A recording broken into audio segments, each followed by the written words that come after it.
एक साधारण सी गेमिंग की रात आपकी जिंदगी की सबसे भयानक रात में भी बदल सकती है।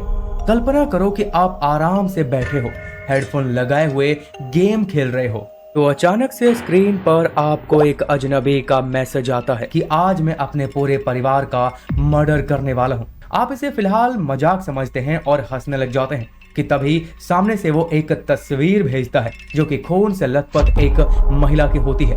फिर अचानक से आपका दिल धड़कना शुरू हो जाता है क्योंकि वो एक मजाक नहीं होता और अब तक आप उस खेल का हिस्सा बन चुके होते हैं जहां पर आप सिर्फ एक दर्शक होते हैं और स्क्रीन के दूसरी साइड वो एक साइको किलर होता है। जी हाँ, ये कोई कल्पना मात्र नहीं बल्कि एक सच्ची घटना है जो कि आपकी कल्पना से भी कहीं ज्यादा खतरनाक है, जिसके बारे में आज हम आपको बताने जा रहे हैं। तो फिर स्वागत है आप सभी का सीको के एक और नए ऑफिशियल शो क्राइम डायरी में। यह घटना कनाडा के टोरंटो शहर में रहने वाले जमान परिवार की है। बांग्लादेश से आए इस परिवार ने एक बेहतर भविष्य की तलाश में कनाडा में बसने का फैसला किया था। परिवार में मोनीरूज जमान, उनकी पत्नी ममताज, उनकी बेटी मालेसा और बेटा महनाज शामिल थे। परिवार का सपना था कि उनके दोनों बच्चे पढ़ लिख कर ऊंचे मुकाम तक पहुंचे। मालेशा को डॉक्टर बनना था और महनाज से परिवार की उम्मीदें थी कि वह एक सफल इंजीनियर बनेगा। मालेशा पढ़ाई में अव्वल थी जबकि महनाज पढ़ाई में मन नहीं लगा पाता था और जब यॉर्क यूनिवर्सिटी एंट्रेंस एग्जाम देने का समय आया तो महनाज फेल हो गया था।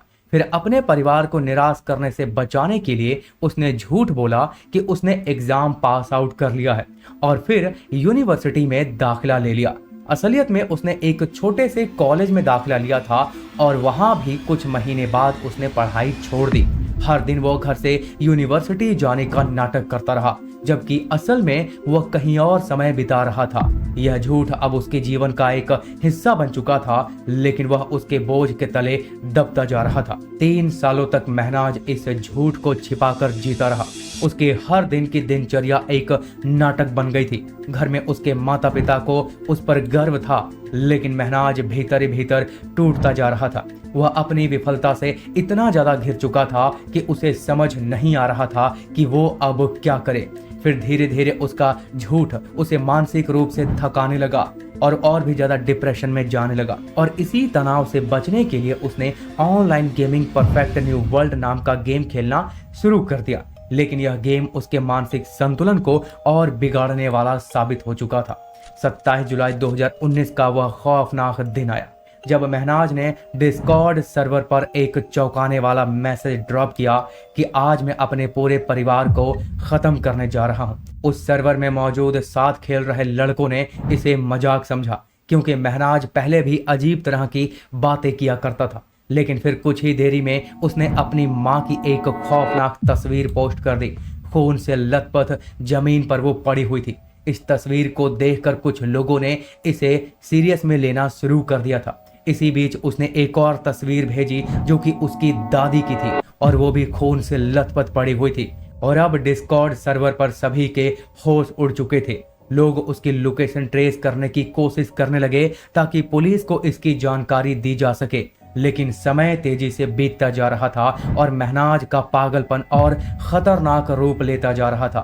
उसने अपनी बहन मालेसा की भी हत्या कर दी और उसकी भी तस्वीर उसी तरह से वहां पे पोस्ट कर दी। फिर आखिरकार महनाज की लोकेशन ट्रेस कर ली गई और पुलिस को अलर्ट कर दिया गया। लेकिन जब तक पुलिस उसके घर तक पहुंची तब तक बहुत देर हो चुकी थी। महनाज ने अपने पिता की भी हत्या कर दी थी। पुलिस जब उसके घर के अंदर पहुंची तो पुलिस ने वहां उन चारों की लाश देखी, उसकी माँ, दादी, बहन और पिता की। और महनाज उसी कुर्सी पर बैठा हुआ था जहां पर वो गेम खेला करता था, जैसे मानो कुछ हुआ ही ना हो और ना ही उसने कुछ किया ही ना हो।